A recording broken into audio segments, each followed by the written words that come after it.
Hi guys! Today is magluluto tayo ng upside down cake. Ayan. So, umpisa na natin ang upside down. Boy, you turn me. Okay, let's start. So, ito yung ating mga ingredients. Ang ating melted butter. Ayan ang sugar, pineapple, flour, 2 eggs. Ayan lang kadali. Okay, umpisa na natin.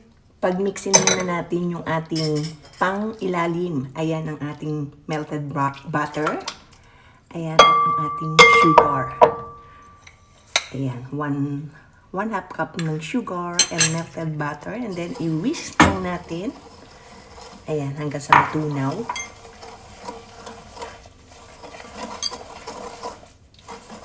Ito yung magiging pang-ilalim natin. Kaya nga, upside down. Ayan, haluin lang natin mabuti.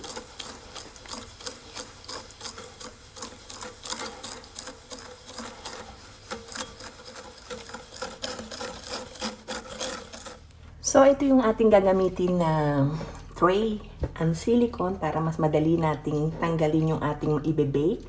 Ayan, so ilagay na natin yung ating mixture. Ayan ang ating melted butter na may sugar. Ayan, kalat lang natin mabuti.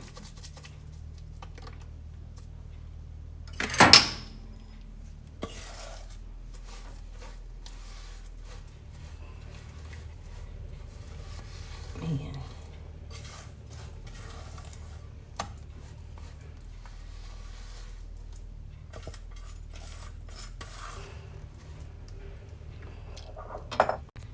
So, ayan, ilagay na natin sa tray ang ating melted butter with sugar.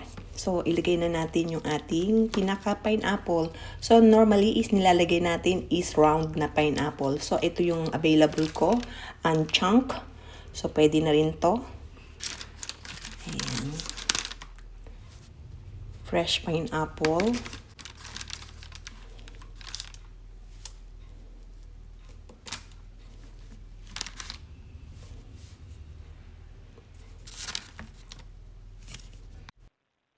And now, umpisa na natin ang top layer, which is the bottom layer. Kaya nga, upside down, di ba? So, medyo nakaka-confuse.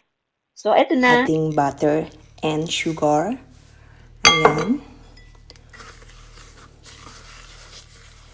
So, lagyan natin ng egg. Ayan, 2 eggs. Ayan.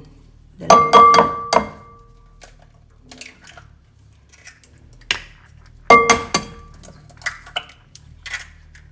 Okay, haluin natin mabuti hanggang sa ma-mix natin lahat.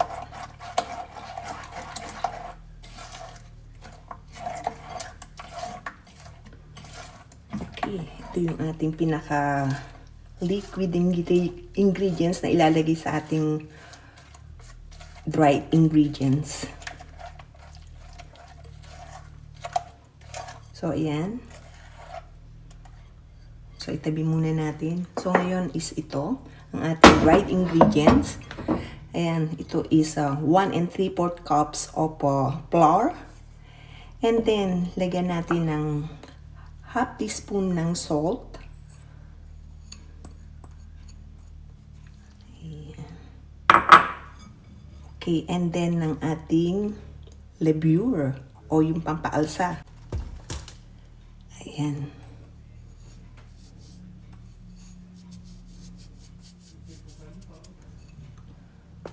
Okay, haluin natin mabuti.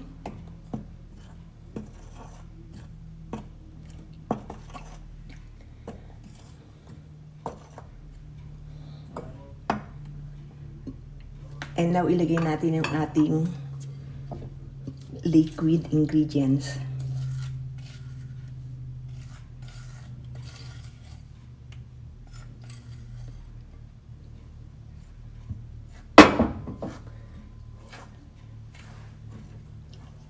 Ilagay rin natin yung ating sauce ng pineapple para magkaroon ng... Pinakuluan ko kasi yung pineapple bago ko nilagay. Ayan.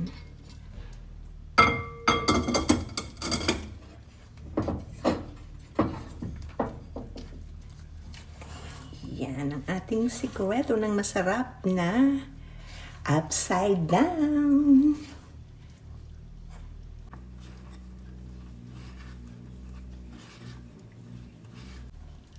Yan. Yan. So, haluin natin mabuti.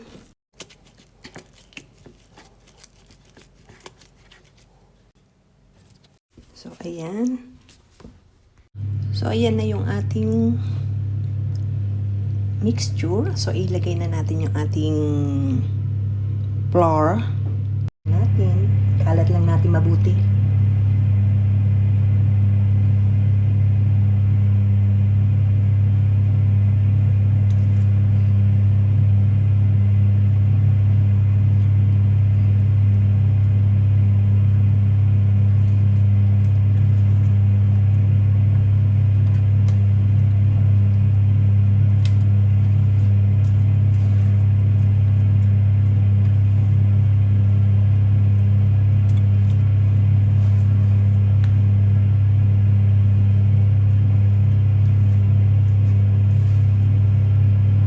Okay, ayan na siya.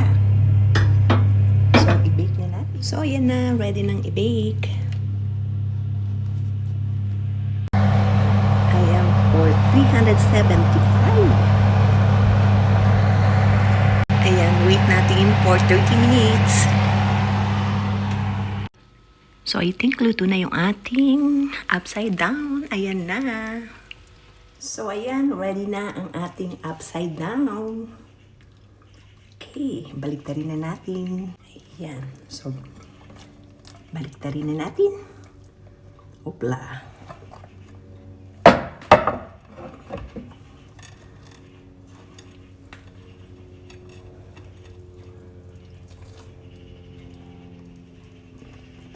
Voila. Ayan na. Look at that. Diba? Looks so yummy. Ayan, oh. Ang bango. Looks so yummy. Kain na. Yummy. Ayan, oh.